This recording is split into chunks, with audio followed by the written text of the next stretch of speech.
Thanks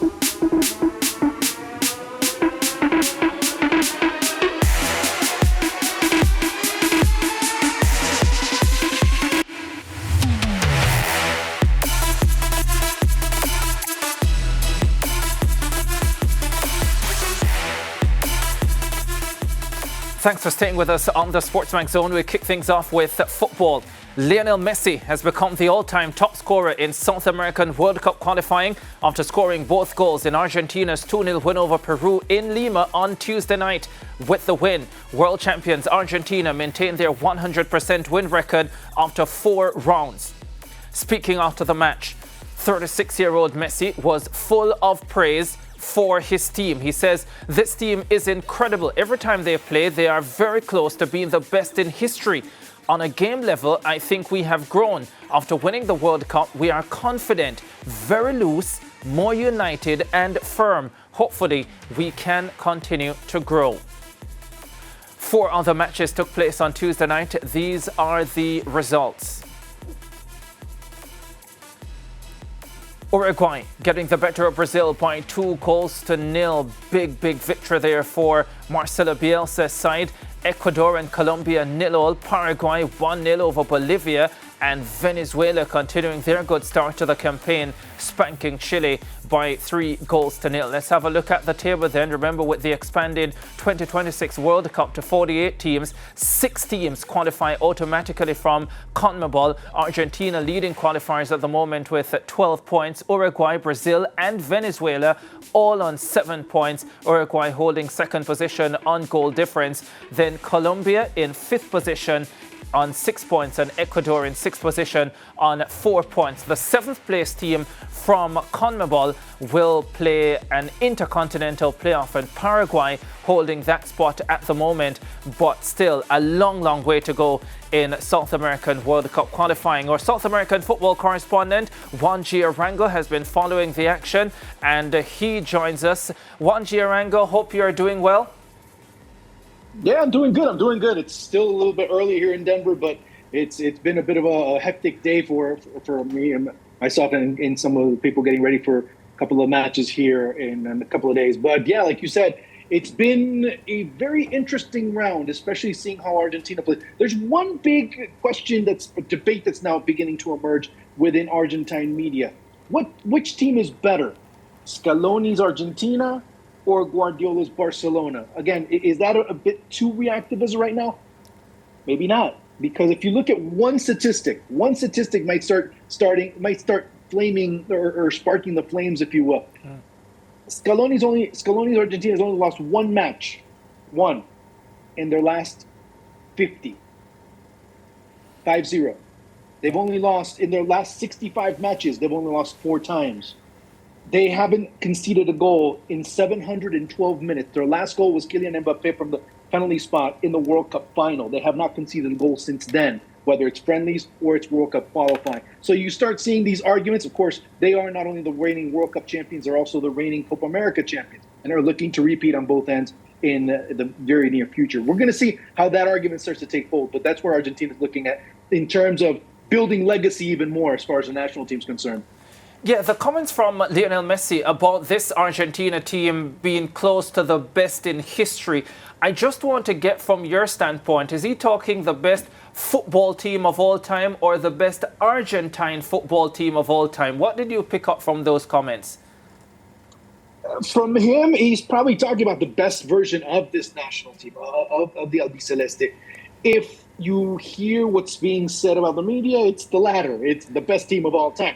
Jorge D'Alessandro, who's a very prominent journalist in Spain, an Argentine that played in Argentina, also played in Spain as well. He resides in Spain and is a very, very famous journalist or very famous pundit in Spanish media. Talked about there's only two teams are the biggest shows on earth right now. Mariah's going to like this one. Manchester City and Argentina. Thank you, Juan. I could always count. And he said that, and he did not stutter. He's like, those are the two teams that are exemplifying what modern football is all about, and they're exemplifying what is good about modern football as of right now. Not my words; those are theirs. his in particular. Yeah, and it's also good from an Argentinian standpoint, and you spoke about the fact that they are reigning World Cup champions, they are Copa America champions, they have lost one of their last 50 matches this World Cup qualifying campaign quite early, but they haven't conceded a goal just yet, and they look unbeatable at this stage, and it's been a really good run for Argentina's football. I want to get your take on, if this isn't the best version of an Argentine team that we have seen, how close are they to it? And how close, if any at all, are they to being in the conversation as one of the best teams of all time?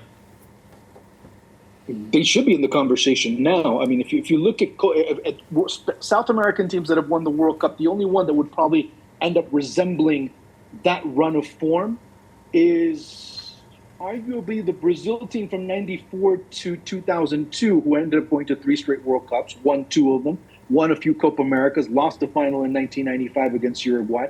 So, yeah, I mean, you start putting them in that conversation, the conversation where Spain, back in 2008 to 2012, ended up being the most prominent and probably dominant team in the world and one of the best teams of all time. Brazil 70, maybe as well.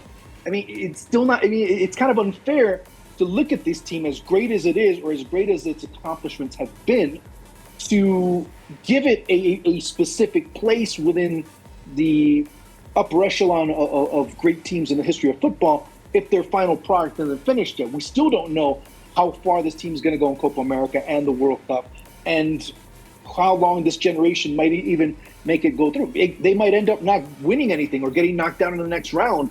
So there's a lot of question marks when it comes to that. I mean, it's just my own particular opinion. But when you start comparing a team that hasn't had its entire body of work completed against teams that have, you end up kind of losing a little bit in the argument there. You have to wait until that kind of ends up kind of prospering a little bit. But they have to be in that conversation at some point.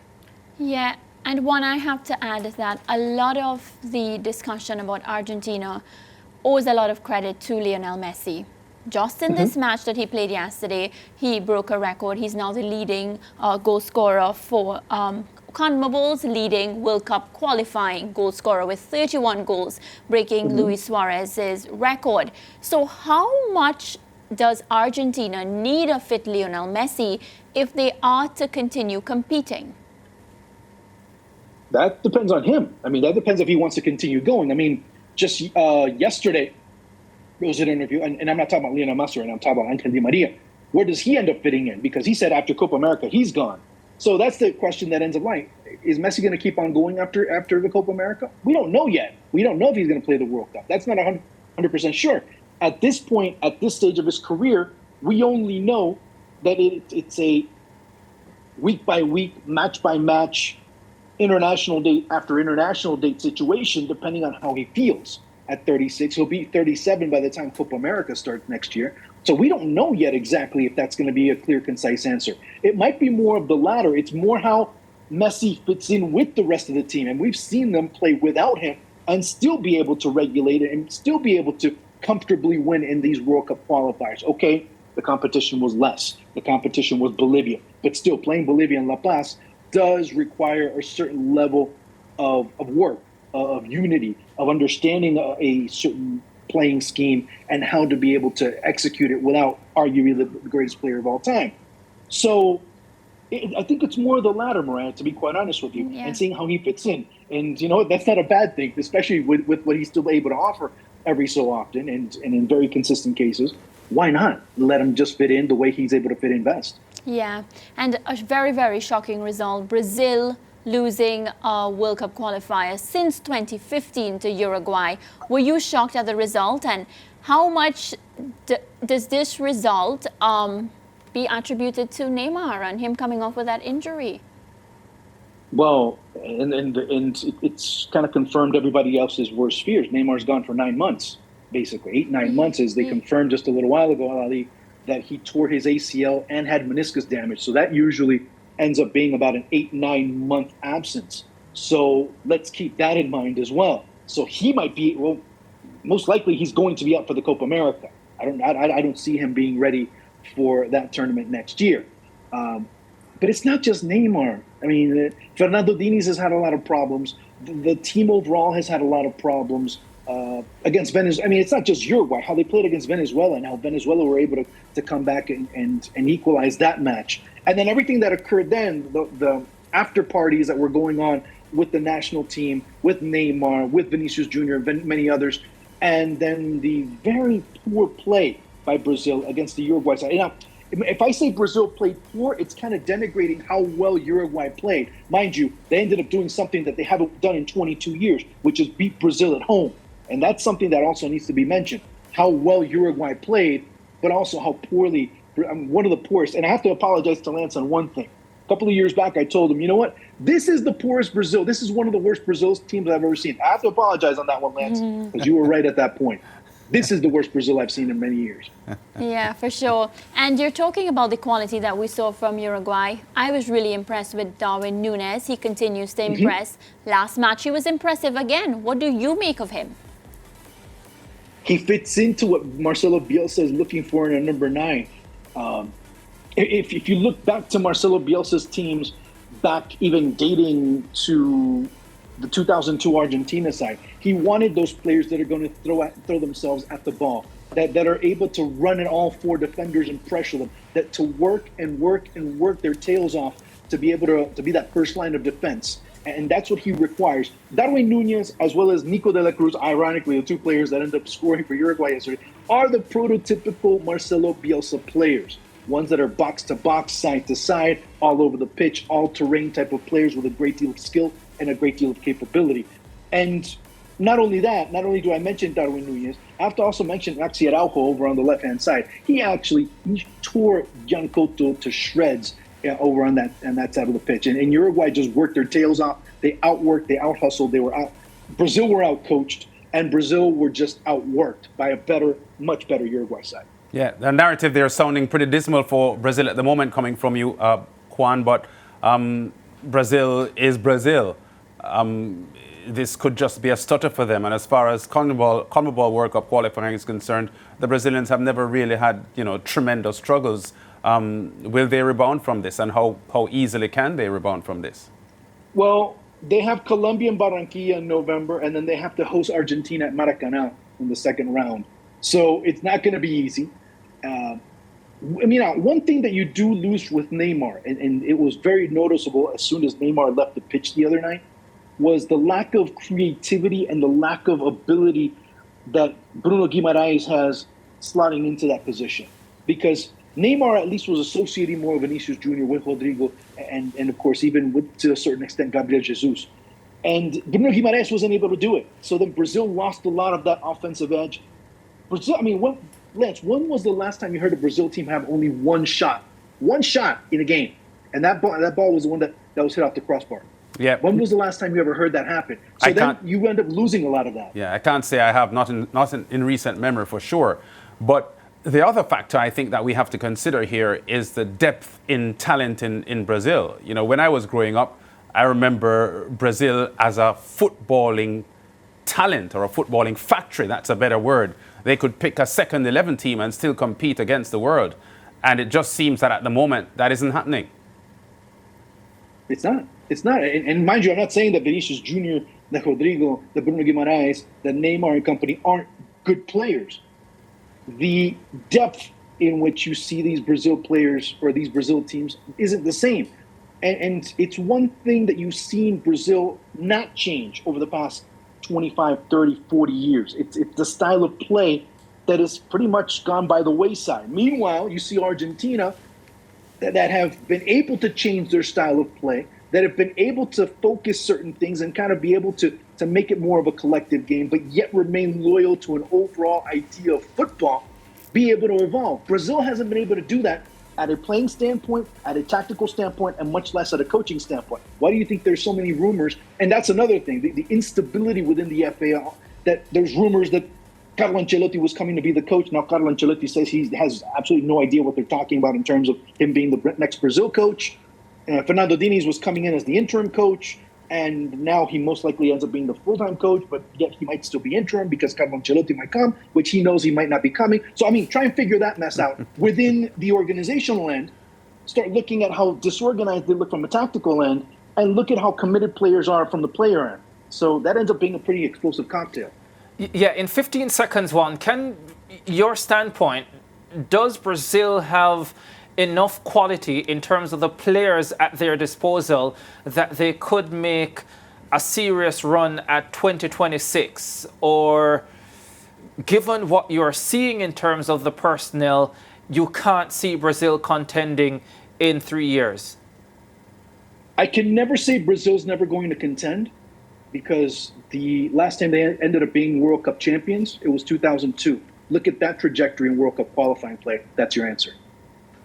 Well, they struggled to get to the 2002 World Cup, but when they did, we all know what happened. By the way, Venezuela, the only South American team yet to qualify for World Cup finals, they had a 3-0 victory over Chile last night. And yes, they have started this campaign quite well. And if they are to get to a World Cup for the first time, there's no better time, because 6 teams qualify automatically. Juan, what do you make of this Venezuela team, and why have they been so good early in this campaign? When you're capable of planting and sowing seeds and doing it the right way, Venezuela's been one of those few national teams that, with very little resources, very limited resources, have been able to create a very important generation of younger players. Jefferson Soteldo really standing out to everyone else.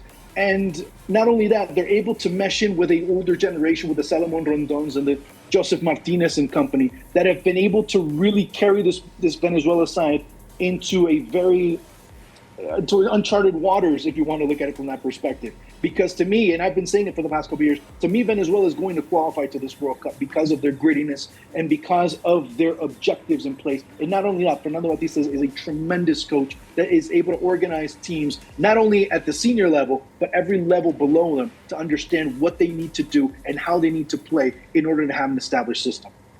Yeah, well, thank you very much, Juan Giarango. We'll be chatting with you a lot more for sure, because we have a long way to go in South American World Cup qualifying, just 4 rounds out the way. So by no means is anything close to being confirmed. We'll chat again, Juan. We go to a break on the Sportsman Zone. We'll be back with so much more.